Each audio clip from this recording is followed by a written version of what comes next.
नमस्कार. आजचा दिवस माझा. जगातले टॉप 10 फिलॉसॉफर यांनी काय सांगितलं आहे की जसं माणसांमध्ये नरमादी असतं, प्राण्यांमध्ये नरमादी असतं, पशुपक्ष्यांमध्ये नरमादी आहे, निर्जीव वस्तूंमध्ये नरमादी आहे, तसं राष्ट्र पण स्त्री आणि पुरुष आहेत. पण गेल्या 5-7 दशकाच्या फिलॉसॉफरने जे सांगितलं आहे की हिंदू राष्ट्र हे नपुंसक राष्ट्र आहे. त्यांनी सांगितलं आहे, तुम्ही ऐका त्यांचे भाषणं, डायरेक्ट बोलले किंवा इनडायरेक्ट पण बोललेले आहे. याचं मुख्य कारण काय आहे? जे त्यांना राज्यकर्ते मिळाले. राज्यकर्ते कसे मिळाले? जातीयवाद, धर्मवाद बनवून जनतेमध्ये फूट निर्माण केली. आणि जनतेचं पण असं वागणं आहे की आपल्या जातीच्या, आपल्या धर्माच्या लोकांनी किती खोटं केलं, वागलं, विशेष करून आपल्या जातीच्या लोकांनी, की त्यांना विशेष सूट असते खोटं करायची.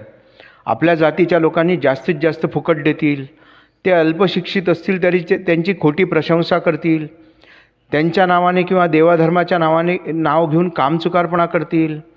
आपल्या गुरु आणि देवांनी सांगितलेल्या बाबी स्वतः आचरण नाही करणार, ते ब्रह्मज्ञान दुसऱ्याला उगून उगून पाचतील. म्हणजे आपल्या गुरुने किंवा आपल्या संतांनी किंवा आपण ज्याला दिव्यस्थानी मानतो याने काय सांगितलं आहे याचं आचरण स्वतः करण्यापेक्षा दुसऱ्याला ब्रह्मज्ञान पाजण्यामध्ये याला जास्त आनंद आहे. हे नाही वागत कसं? तुम्हाला वाटेल असं कसं? तुम्ही खेळ, लढाई किंवा जीवनमूल्य घ्या, यात जो नियम पाळून जिंकतो ना तोच खरा असतो. आता तुम्हाला IPL माहिती आहे की नाही? त्यामध्ये जो खरोखर नियम पाळून जिंकतो त्याची तुम्ही तारीफ कराल. पण एखाद्याने नियम मोडला आणि जिंकला तर तुम्ही त्याला मर्द म्हणाल का? नाही म्हणणार. कोणी कॉपी करून पास झाला त्याला तुम्ही मर्द म्हणाल का? हुशार म्हणाल का? नाही म्हणाल. तसं आमच्या देशामध्ये हे विशिष्ट कॅटेगरी आहे की आम्ही खोटं करून पुढे जातो. मग तुम्हाला कोणी मर्द म्हणेल का? मुश्किल आहे म्हणणं. कारण कोणी म्हणेल पण तुम्ही ते टिकले पाहिजे ना, त्या कसोटीवर तुम्ही टिकत नाही आहे. आता तुम्ही पहा ना, गेल्या 10-12 वर्षामध्ये तुम्ही किती खोट्या लोकांची पोलखोल केली, किंवा तुमच्या जातीतल्या खोट्या माणसांचा पाण उतारा केला, किंवा त्याच्या विरोधात तुम्ही फॉरवर्ड केले की हा खोटा आहे बरं, याच्याकडे जाऊ नका.